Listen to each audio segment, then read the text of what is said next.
Hello and welcome to the Witching Hour. We're almost at Halloween. Are you excited? In this exciting edition, I attend a little Halloween adventure. But first, a little story for you. Hello. Have you ever had one of those days that makes no sense? You go out for one thing, and everything flips on its head. The protagonist of this story has that kind of a day. A Donation to the Homeless by Mark Bloodstone. I was dashing for the convenience store when a homeless man stopped me. I wouldn't normally stop, but I knew him. You're Bert Miller. You covered the case. The case that gave me a clue, but Aldous Loudon, he said. Loudon had been a fidgety geek. You could see him molesting kids, but not without his horn-rimmed glasses and a clip-on bow tie. With his prophet's hair and beard and butane eyes, he now looked capable even of the murders and the witchcraft that were only rumored.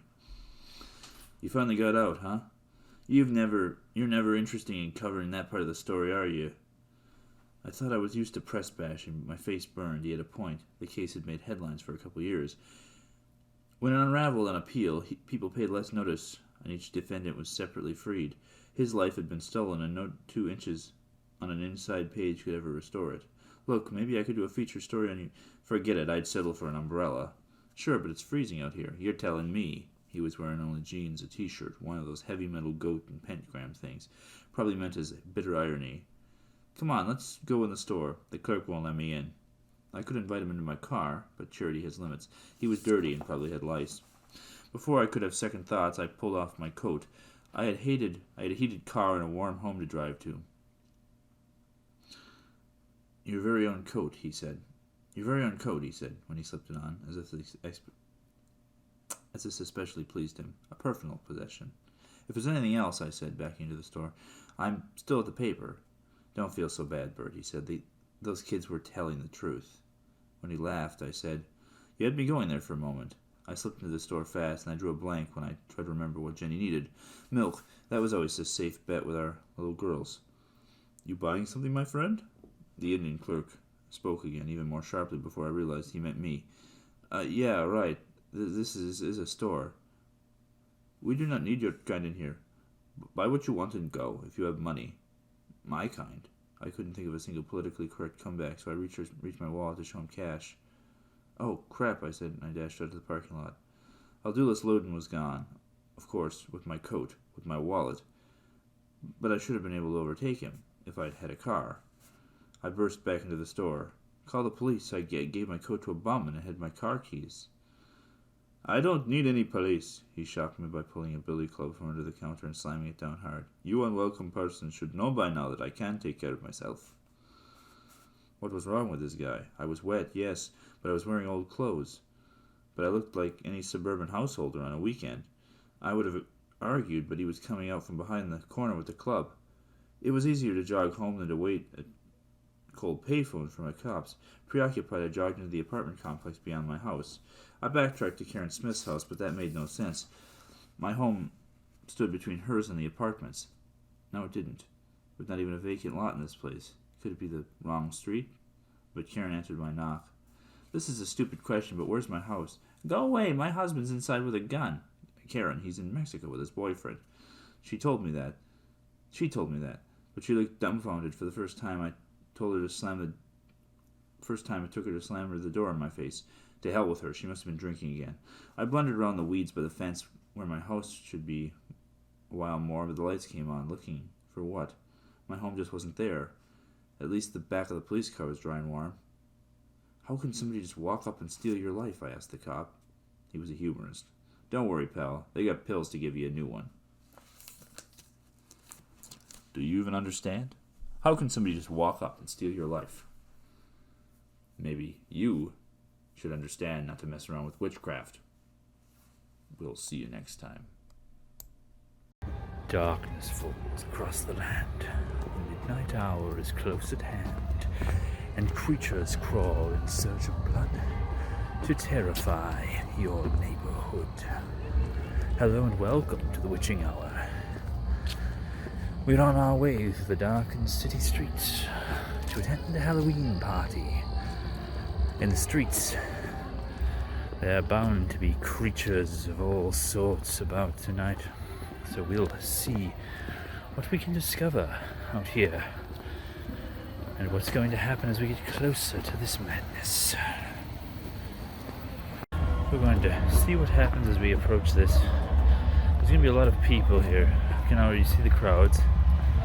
I'm interested to see what this is, because I've never lived in a city and there was never such a thing about like this. You know, when you get to Halloween, the real monsters and such, human beings, so ghosts and ghouls and creatures of all that sort of magnitude are not that scary. But it'd be interesting to see what they've achieved down here.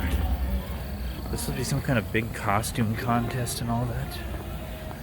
I'm merely interested to see what we're facing. So I will probably mostly not talk because you won't be able to hear me anyway, and just come along with the ride and see what we see down here.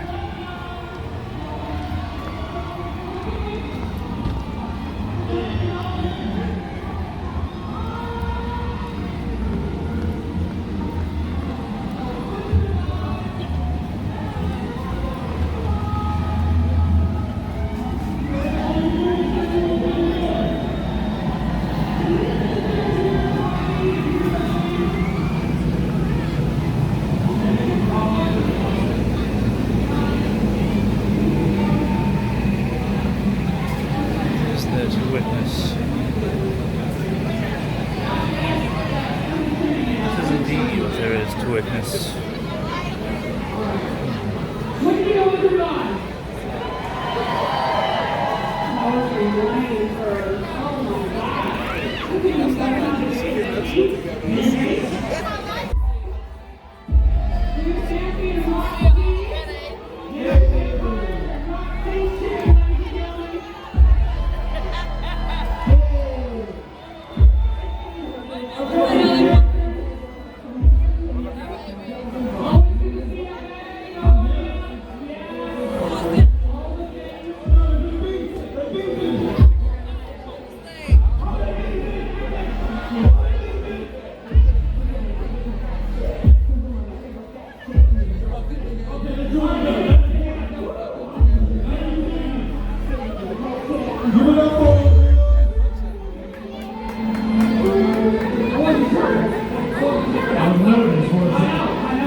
to achieve.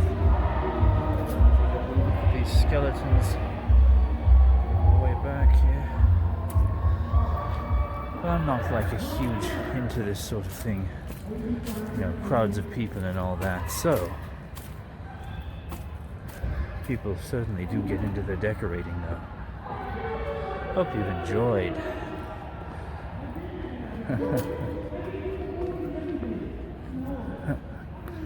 So, interesting things going on there.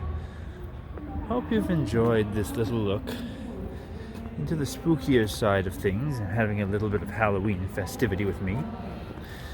Thank you for hanging in there for the witching hour for all these weeks. We're not done yet. There are still days to come and the big day itself, Halloween. What will we do? Will I be sick? No. But find out next time on the Witching Hour. We'll see you then.